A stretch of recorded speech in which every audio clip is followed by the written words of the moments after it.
Z izidom 73-60 so premagali Maribor Branik. Ja, pač to je bila tekma, ki smo jo mogli zmagati. Če hočemo si zagotoviti obstanek v ligi, ne? To je cilj prvo leto. Preskok iz tretje v drugo ligo je namreč zelo velik.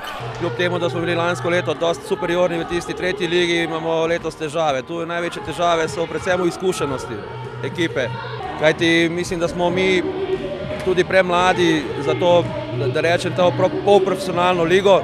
Vendar načrtujejo, da bodo z dobrim delom in okrepitvijo z izkušenim Alešem Kuncem nadoknadili neizkušenost mladega moštva in ujeli pravi ritem. Ekipa je pretežno mlada, pa še nosilc Delić pa Kunc sta prišla, se še nismo dobro ujeli.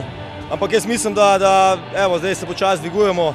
Nekako smo nervozni, v krču igramo, nekako se ne moremo sprostiti, da bi odigrali eno lepo gledljivo košarko. Ok, danes je zmaga, čestitam fantom za borbo. Tudi mladi so pokazali, da lahko igrajo, kar je dobro, da se priključijo, ker rabimo igralce.